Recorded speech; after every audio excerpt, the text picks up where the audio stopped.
Salut les amis, j'espère que vous allez bien. Je vous invite à faire avec moi un petit tour d'actualité. Commençons tout de suite par la nouvelle concernant le Barça et Villarreal qui recevront un sacré chèque pour jouer aux États-Unis. Alors, le match de la 17e journée de la Liga entre le Villarreal et le FC Barcelone pourrait se jouer le 20 décembre prochain au Hard Rock Stadium de Miami aux États-Unis. Une décision approuvée par la fédération espagnole et soumise à l'aval de l'UEFA, puis de la FIFA. Cette initiative s'inscrit dans le projet de Javier Tebas visant à internationaliser le championnat espagnol. Alors, selon Sport, en cas d'accord définitif, les deux clubs recevraient un joli pactole en guise de récompense.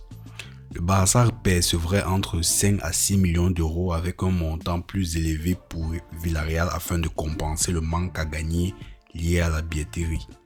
A noter que cette décision de délocaliser un match de Liga suscite toutefois une vive polémique. Moi-même, franchement, je me pose bien la question, mais pourquoi?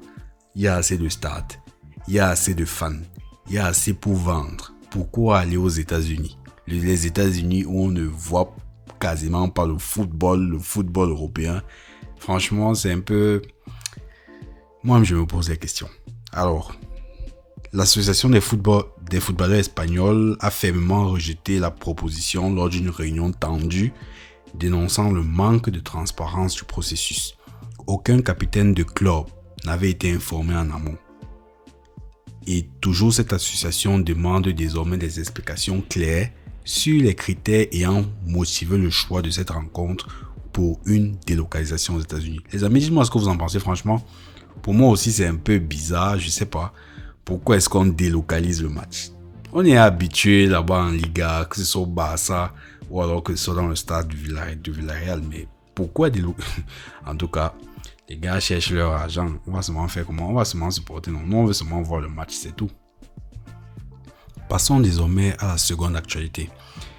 Vous le savez, le Barça est bien lancé dans son mercato d'été. Mais apparemment, il se pourrait qu'on prépare déjà la suite. Alors, selon les informations d'El Nacional, les culés ont déjà identifié leur première recrue pour 2026. Les gars, on est en 2025. On n'a même pas encore commencé la saison. Mais les gars pensent déjà à la saison à l'année 2026. C'est incroyable. De manière qu'au Barça, qu'on peut entendre ce genre de choses là. Alors, on nous dit un joueur fortement désiré par le coach Hansi. Il s'agit d'Alessandro Bastoni. Vous le connaissez sûrement, l'italien. Le profil du joueur de l'Inter Milan plaît beaucoup aux techniciens allemands qui veulent un renfort en défense et qui voient en lui le parfait complément de Pau Kubasi. Sous contrat jusqu'en 2028 chez les Nerazzurri, Bastoni, 26 ans, a tapé dans l'œil du Barça.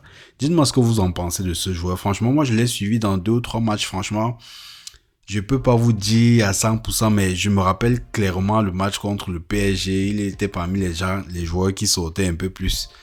Ou alors, bon, contre le Barça, je préfère ne pas en parler.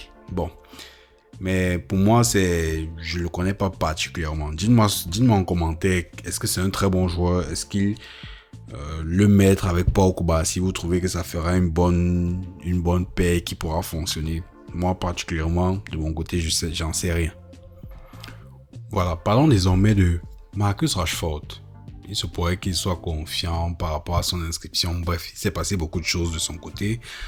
Bon, disons que cette semaine s'annonce quand même décisif pour le Barça qui espère régulariser plusieurs inscriptions avant son entrée en lice en Liga ce samedi face à Mallorca.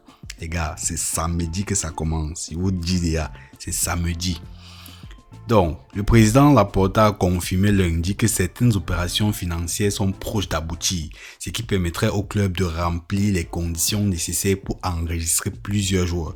Donc, d'après Marca, la priorité du club reste Joan Garcia, qui attend le feu vert de la commission médicale du championnat espagnol concernant la durée d'indisponibilité de Ter Stegen. Donc, si celle-ci dépasse 4 mois, une partie du salaire du gardien allemand pourrait être utilisé pour inscrire le nouveau numéro 1 des cages barcelonaises, ainsi que d'autres éléments de l'effectif blaugrana. Donc, parmi eux figure Rashford, qui a été prêté avec option d'achat, vous le savez déjà, qui occupe la 2e place sur la liste des priorités du Barça. Il est conscient des contraintes financières du club au moment de sa signature. Et pourtant, il ne s'affole pas.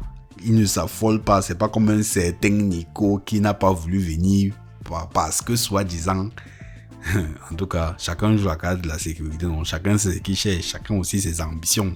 Ah, j'ai dit ça, il ne dit rien. Donc, le gars est confiant.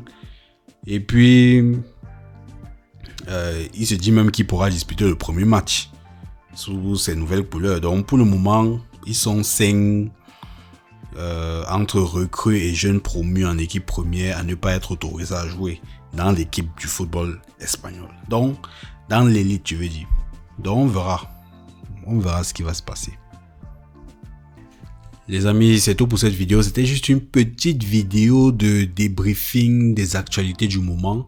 On se retrouve très bientôt parce que le championnat reprend. Mallorca, déjà, samedi. Je vous dis à très bientôt.